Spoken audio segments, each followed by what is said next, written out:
How will the entrepreneurial movement improve the world? For one thing, it promises to end the era of crony capitalism.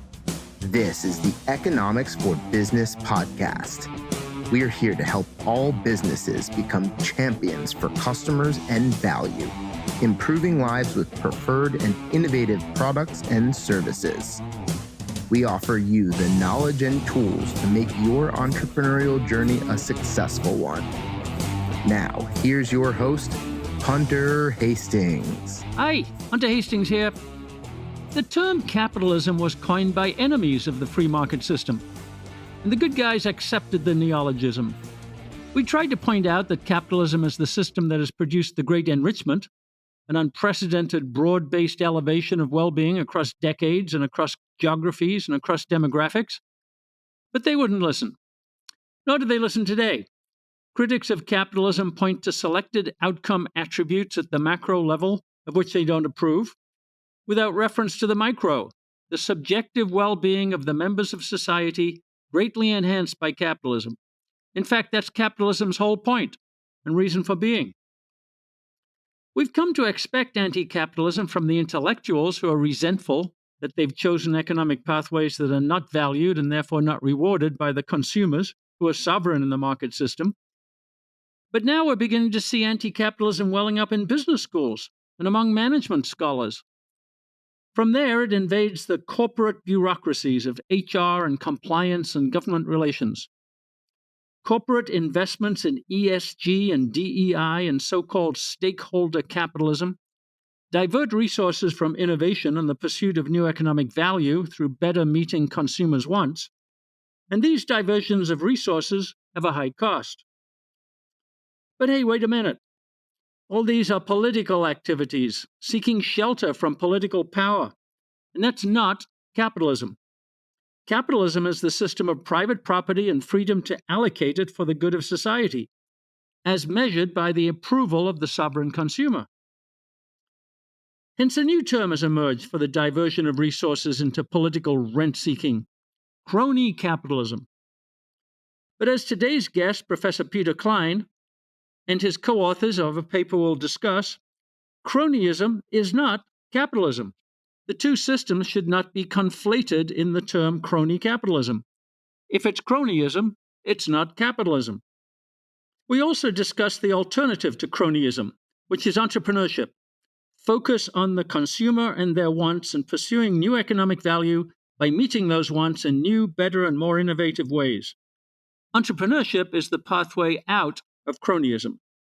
Peter Klein is the perfect authority for us to call on.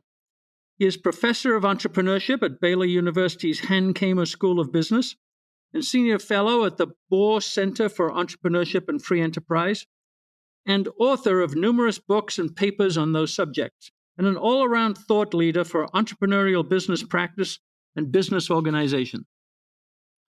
Peter, welcome back to the Economics for Business podcast. Thanks, Hunter. Great to be with you again. Well, you and I and our whole group are promoters of entrepreneurial business, and that's an aspect of the economic system that is called capitalism.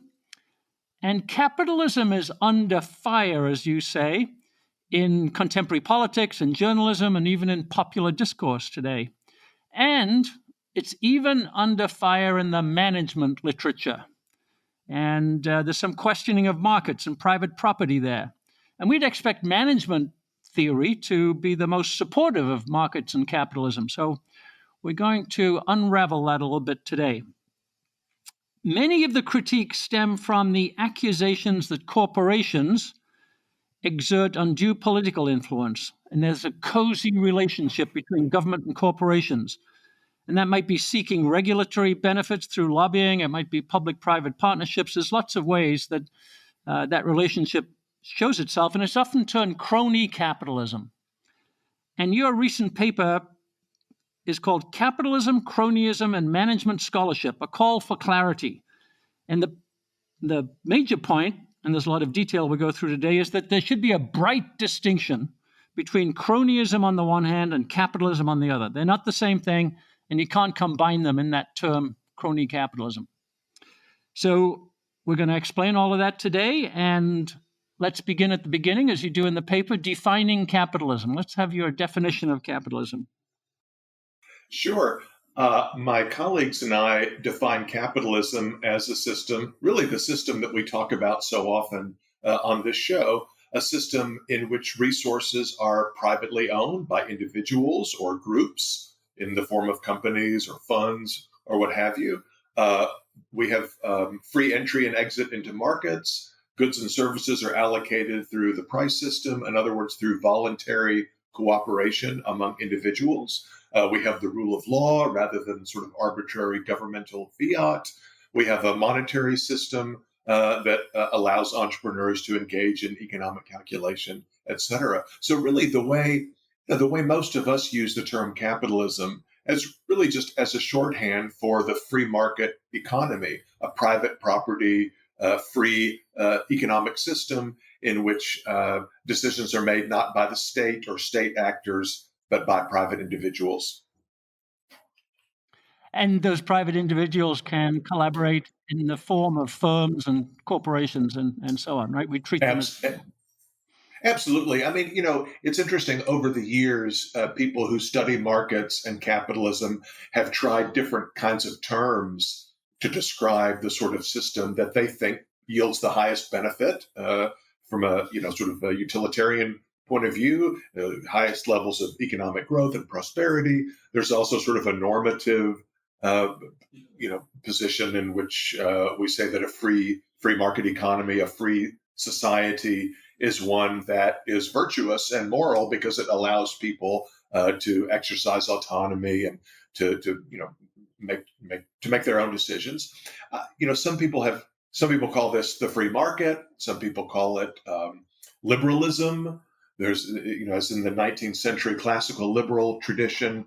Some 20th century scholars use terms like voluntarism or voluntarism, right, to indicate that what we really mean by a free market capitalist economy is a society in which decisions, participation in activities is voluntary. People choose where to work and whether to start firms or not. Consumers choose what to buy. People choose where to live, right? So high levels of individual freedom and freedom of people to form groups and act without sort of state coercion or compulsion. That's really what we have in mind. And to some extent, that's the theory of capitalism, and we apply it around the world in different ways and in different countries. And in fact, you mention in your paper there are some versions of capitalism, and you explore those versions a little bit. So take us through that journey as well. Yeah, sure. I mean, part of the reason that we're having this conversation is because there's a lot of confusion, not just in the academic literature or the business press, but of course in popular conversations as well, about what capitalism is. The term capitalism, it's worth noting, was coined by the enemies of the free market economic system.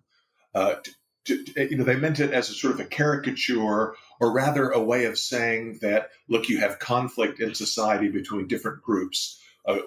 Capital meaning owners of enterprise, and labor meaning people who work in companies. The Marxist tradition, of course, posits this kind of irreconcilable conflict between capital and labor, and the idea of calling the Western economic system capitalism was to say, oh, that's a system in which all the power is in the hands of the owners of capital, which they use to take advantage of, to exploit, to abuse, other people in society, in particular, labor. So I should point out the way you and I and most people who understand the free market system use the term capitalism. We don't mean to privilege, investors over workers. We don't mean to privilege savers over borrowers. Right? It just means a system in which resources, capital goods, are privately owned rather than owned by the state. But of course, because of this confusion,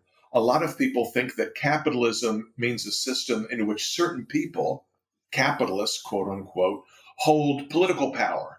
Right? They run the system. They control the economy. They control the society. They use that political power for their own benefit. Think of think of the Russian economy after the collapse of the Soviet Union, where you have so-called oligarchs running around. Remember, these oligarchs we're not talking about Bill Gates or, Jeff Bezos, people who built large companies by attracting a lot of consumers to purchase their products, right? These are all former state officials who used their inside connections to get control of natural resources and so forth from the state, right? So, these oligarchs in a crony capitalism system are very different from successful executives, entrepreneurs, businessmen in a free market system.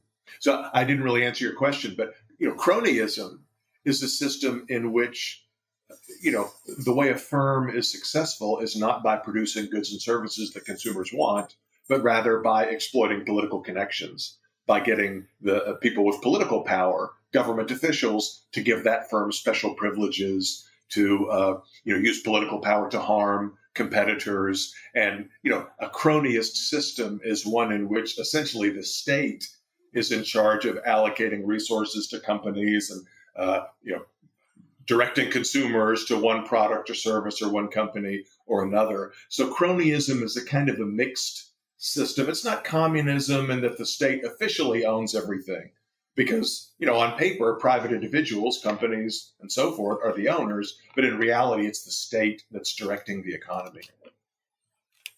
So the reason that we advocate for capitalism is not just the pure theory of it. It's because we believe there are greater benefits from capitalism than from any other alternative systems, not, as you say, just for the capitalists, but for everybody in society. And you do cover that in the paper. And yet we've got management scholars who are saying we need the government to intervene in capitalism to make it more beneficial, to address its problems. So go through that for us. What benefits are we advocating, and then what are the complaints of the management theorists? Yeah, it's very interesting. We've had previous conversations on the show about increasing calls for corporate social responsibility and firms paying attention to a broad set of stakeholders rather than just shareholders. Part of that movement, I think, reflects some dissatisfaction with the status quo, whether on issues related to the natural environment or inequality or whatever. And so I think a lot of management scholars and business writers have sort of bought into that idea that there's something not right about the current system. And therefore, the way to solve that problem is to take power and decision authority away from private individuals and firms and give it to democratically elected, government officials who will then use that power in a way that benefits society as a whole. I mean, that's sort of the idea. That's the idea behind it. The ironic problem, as we point out in this article, is that attempts to, sort of rein in the free market system, to encourage firms or require firms to pay more attention to these sort of broader social issues. What you're doing, in fact, is moving the system more towards a cronyist kind of system, where this political power that is now used to, alleviate the so-called shortcomings of capitalism can now be used by unscrupulous business people, investors, executives, labor unions, and so forth, to benefit themselves, right? To give themselves private benefits, to hurt their competitors, to make their own businesses more profitable, and so forth. So attempts to kind of rein in capitalism because you don't like some of its outcomes can result in a system that's even worse than the one that you didn't like in the first place, one in which you have cronyism directing resource allocation rather than consumers and free and open competition.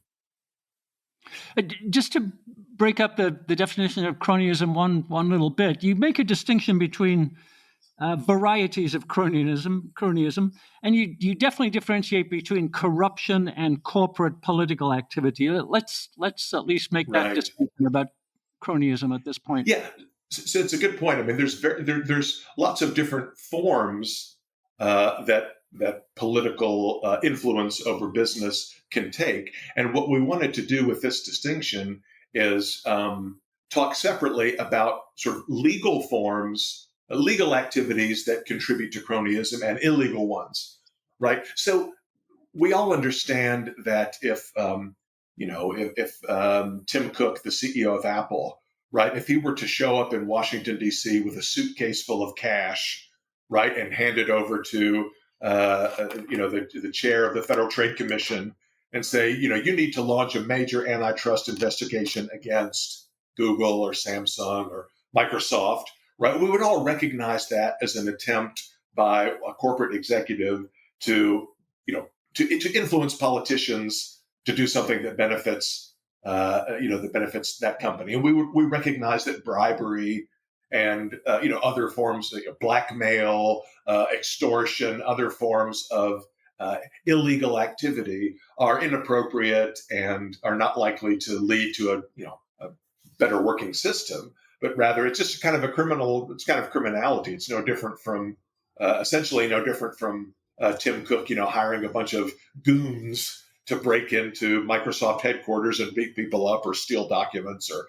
smash machines or whatever. We all recognize that, that would be an attempt by a company, in this example, Apple, to use political power to give itself an advantage in the marketplace. We all recognize that kind of behavior, almost everyone recognizes that kind of behavior is inappropriate, bribery and kickbacks and, so forth, putting government officials on your payroll for no good reason, that is something that we want to discourage. At the same time, there are a lot of other ways that are perfectly legal and are often, encouraged by the intelligentsia, right? By which businesses can, of course, use the political system to their advantage. Lobbying, giving contributions to political campaigns. Putting retired government officials on your board of directors. I mean, look at the defense contracting industry, for example. Now, if you're General Dynamics or Raytheon and you're producing weapons systems and so forth, I mean, you really just have one customer, right? So it makes sense that you would have some relationship with that customer. But everybody knows the reason that defense contractors have a bunch of, retired generals on their boards is not because these retired generals have a lot of corporate management expertise and can serve on the compensation committee and do an audit. No, it's purely because they have connections, right, to their former colleagues at the Pentagon. They can help to steer contracts towards the favored company. Now that's not illegal, right? Lobbying is not illegal. Participating in political activity on the part of firms is not illegal, but it has the same kinds of effects as the more obviously inappropriate forms of influence like corruption and bribery and so forth. Yeah, maybe it should be illegal. Well, yeah, I think you could make a case for that for sure. A quick note. Did you know that we provide supplemental materials for each podcast? Listening to and understanding the key takeaways from our expert guests helps you think better about building a more beautiful business. Taking direct action and implementing these strategies is when the real work begins.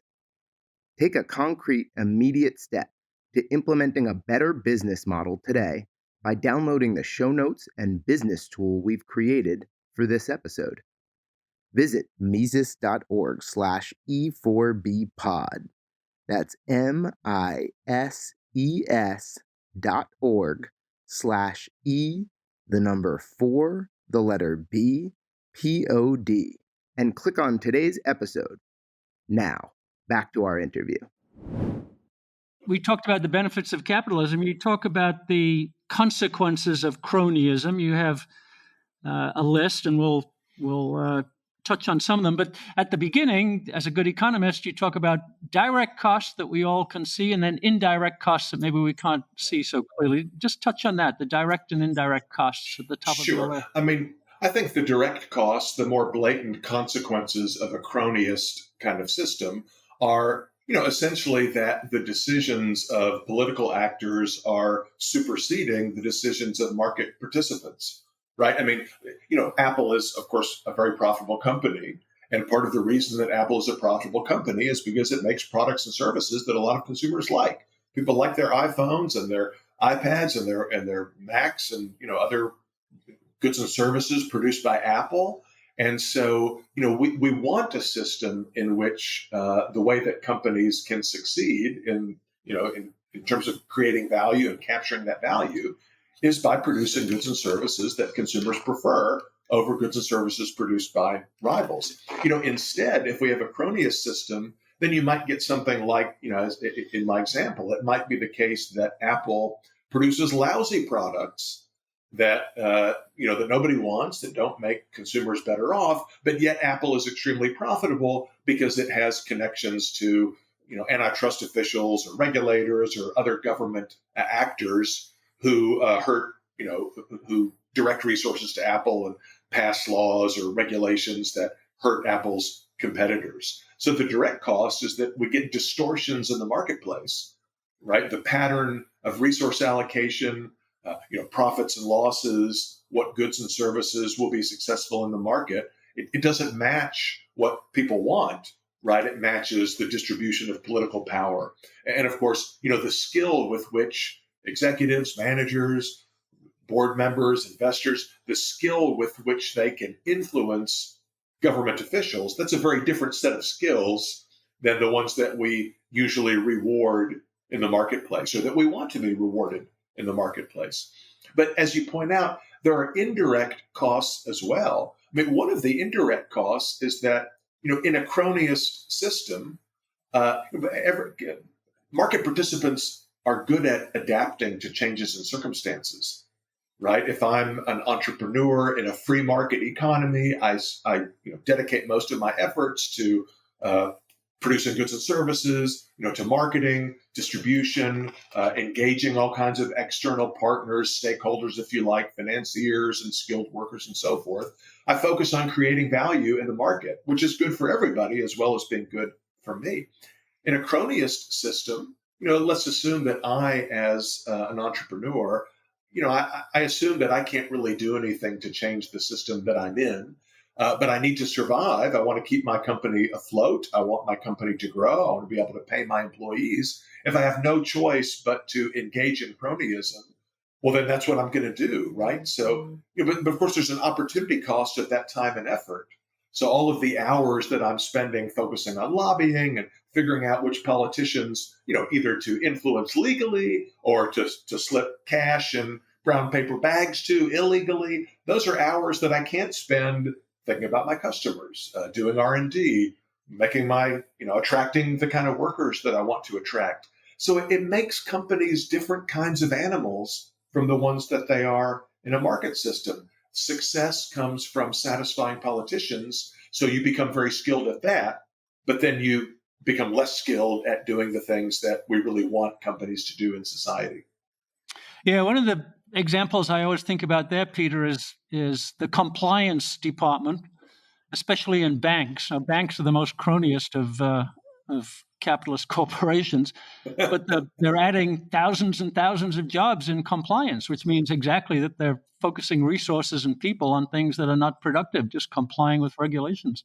You're absolutely right. Ludwig von Mises talked about this, believe it or not, way back in the 1940s. In his little book called Bureaucracy, he talked about, there was a lot of concern at that time about companies, having more and more middle managers, the sort of swelling of the middle management ranks, people who are not really strategic decision makers, but are not, producing stuff.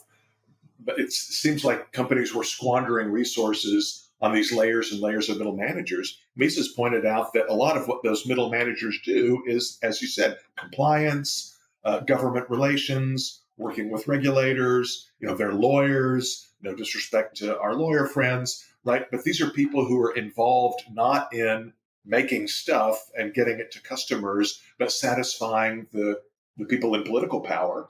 And of course, they have to be paid a salary. I mean, they have to have office space. That means that firms have fewer resources available to devote to valuable, productive activities. And that, that is a real cost that may not be obvious moment to moment, but certainly in the long run, it means we have a different kind of a system that rewards different kinds of abilities than what you get in an actual capitalist system. So one of the criticisms of capitalism that comes from the cronyism brigade is that the results are often unequal in ways that they don't approve of. But one of the points you make in your paper is another equality issue. It's that cronyism undermines institutional impartiality and therefore is going to lead to distrust of institutions. Please unwrap that for us a little bit. Yeah, so what happens there is, we were focusing just a moment ago on the impact of cronyism on, the cronies, on the firms that are trying to use political connections to get what they want. We need to look at the other side as well, right? So in a well-functioning market economy, you have institutions for, enforcing contracts, resolving disputes, protecting private property, and so forth. Right, and those institutions are designed to be sort of neutral in the sense that they're enforcing kind of general rules or principles within which we all kind of adjust our behavior. F.A. Hayek, the famous Austrian economist and political and legal theorist, he described law, and he really had in mind something like the English common law as purpose-independent rules of just conduct, right? So we all know that, you don't, thou shalt not kill, steal, etc., right? Those rules are not, they're not directed at a specific person or a specific company. They apply equally to all of us, right? We have equality under the law, meaning that murder or, burglary is wrong no matter who the burglar is and who is the victim of burglary. Mm-hmm. In a cronyist system, all that is sort of flipped on its head. And you have, not a government of laws, as the saying goes, but a government of men, meaning that the rules don't apply equally to all players, because the point of the legal system and the political system is to benefit some economic actors at the expense of others. I mean, that's not a bug, as they say, that's a feature. I mean, that's the whole point of the system, is to override these sort of purpose-independent general rules. So you get a legal system that doesn't in fact protect people's rights. You get a political system. You get law enforcement and so forth that does not serve the function, its ostensible function, but rather is undermining confidence in institutions, undermining the rule of law, and essentially privileging those with political power at the expense of those who lack it. So here we are with cronyism causing a misdirection of capital. It's undermining institutions. It's stunting economic development. It's causing social problems. And yet you feel that some of the people and some of the management schools are engaged in research or strategy that actually encourages cronyism. So they talk about public-private partnerships, political connections as strategic resources. They talk about stakeholder capitalism, which you mentioned, and the whole ESG movement. So are they taking this cronyist and left-leaning approach to teaching business deliberately? Is that what you see? Yeah, I guess I wouldn't put it exactly that way. I would say that it may be unintentional, or rather some of the proponents within my world, the world of management, scholarship, and education, and so forth, I think there are well-intentioned efforts to promote diversity, equity, and inclusion, and stakeholder capitalism, and social responsibility, and so forth. I think the proponents may not be fully aware that a consequence of these kinds of proposals, again, is that now we have a government of men, not a government of law. We have rules that favor some parties at the expense of others, and it therefore gives firms incentives to engage in more of these kinds of favored activities, not because they believe those activities to be inherently meritorious, but because it gives them advantages. I mean, look at an example that you and I discussed once before. Last year when the Business Roundtable, which represents large companies in the U.S., came out with a statement in favor of stakeholder capitalism, criticizing the notion of shareholder wealth maximization and so forth. It's very hard to discern what is really behind those kinds of public statements. Does it mean that these executives truly believe that stakeholder capitalism is superior to shareholder capitalism because it creates more value or because it benefits society? Or are they doing this purely to sort of stave off some potential regulation that would impose, stakeholder, some kind of a stakeholder model upon them? They want to kind of get ahead of that conversation. And maybe they want to give themselves, they want to put themselves in a position to get favors over, firms that didn't sign, whose executives didn't sign the statement in favor of stakeholder models. I mean, it's very difficult to discern exactly what's going on, but this relates to the point that you made before.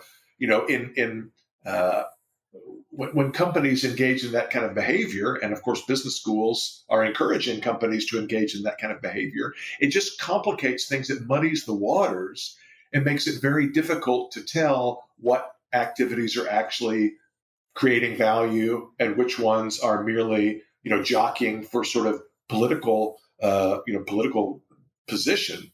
A related point to that, Hunter, is that it's maybe not surprising that some executives are in favor of stakeholder models and are in favor of ESG and so forth, because unlike something like stock price, right, or profitability, accounting profit, which are easily measured, things like your attention to DEI or your attention to ESG, you as a company, nobody has a very good way of measuring these things.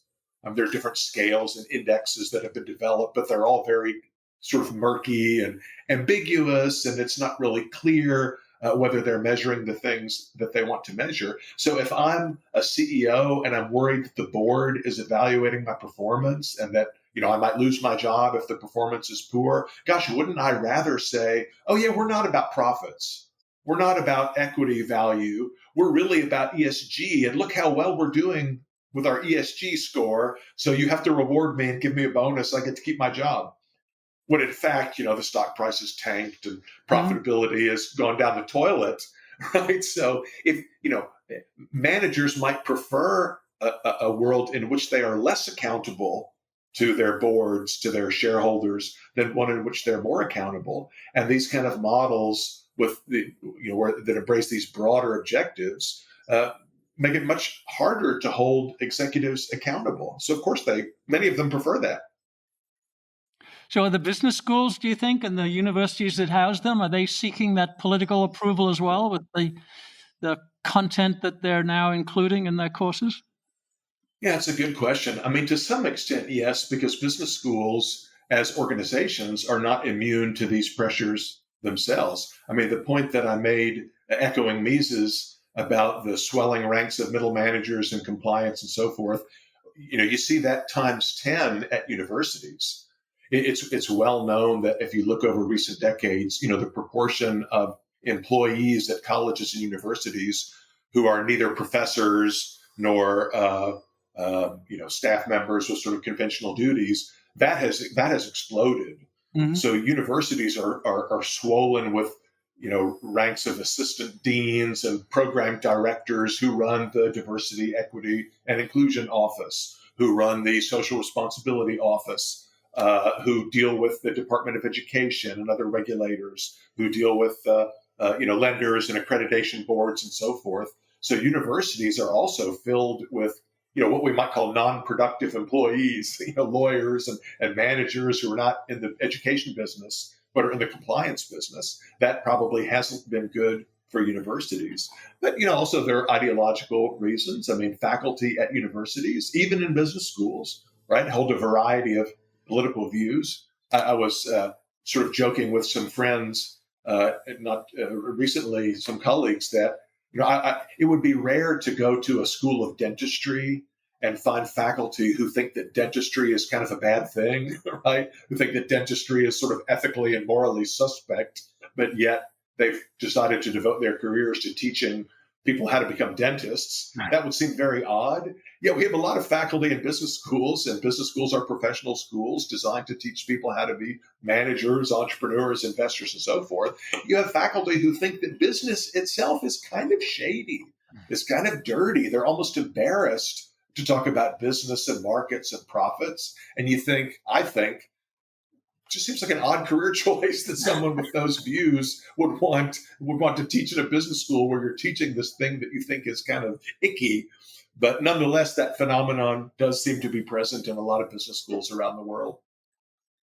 Well, another odd choice, Peter, it seems to me, is that corporations today, some of them anyway, are choosing to have campaigns, advertising campaigns and PR campaigns and philanthropy and so on like that, directed towards what we might call woke causes or social justice causes, which is not, to go back to one of your original points, focused on the consumer benefits of the goods and services that they're producing and getting that kind of feedback. That seems like an odd choice to me, and it we'll wait and see, but it seems like it might bounce back on them. But why would they undertake that kind of social justice orientation as opposed to a goods and services orientation?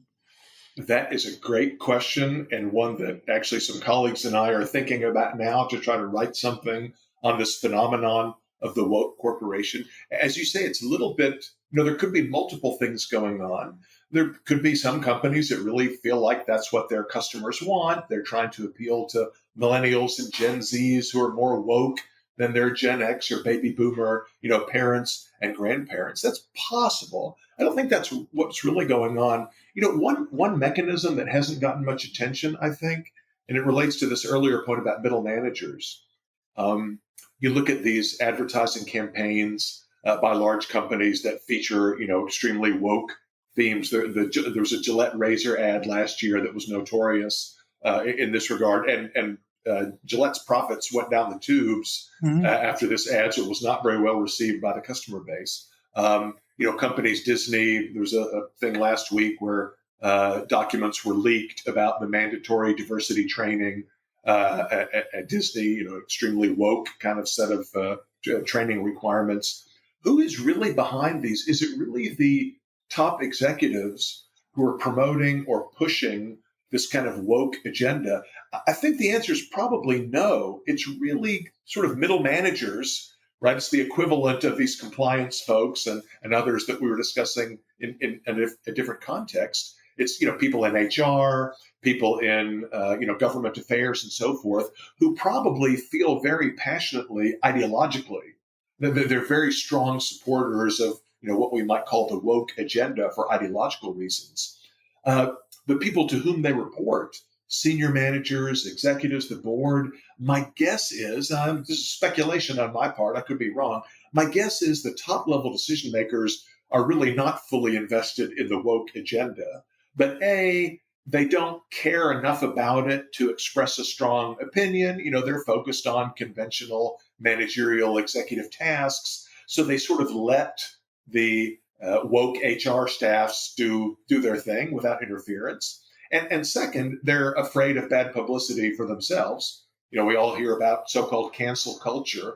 Executives and board members don't want to be canceled either. They don't want to go on record as opposing something, that is sort of controversial like this, even if deep down they're not really fully invested in it. So I suspect there's a kind of separation of ownership and control, mechanism at work with the woke company, as well as some of the other things that we've been talking about. But this is really an unexplored area, and I think there's some research going on now that might shed new light on that phenomenon. Good. I sometimes think that Gramsci's long march through the institutions ended up in the HR department. Yes, it probably did. I think that's right. So we focus, Peter, at Economics for Business, and you're one of the great exponents of entrepreneurship. And an entrepreneurial movement might be a way to fend off cronyism. So I'm thinking of entrepreneurship in terms of innovative business that is focused on consumers, it's focused on betterments, focused on producing better goods and services. That can be done in small, medium, or large corporations. That's not the issue. But they're not looking for political protection, but they're looking for the space to highlight those ideas and products and services and business models. So we're thinking that if we encourage the implementation of customer empathy, as opposed to social justice, of value co-creation, make those the core focus, that maybe that would help trigger the separation of business from government and reverse this process. What do you think about prospects there of focusing on entrepreneurship as the pathway? Yeah, I think that's a great strategy. I think that is a wise strategy. One thing that we do know from looking at the data is that there is definitely a kind of a life cycle effect of cronyism, meaning that newer firms in newer industries, firms that are more innovative, that are coming up with new technologies, new products, new business models, tend to be less invested in lobbying and corporate political activity more generally.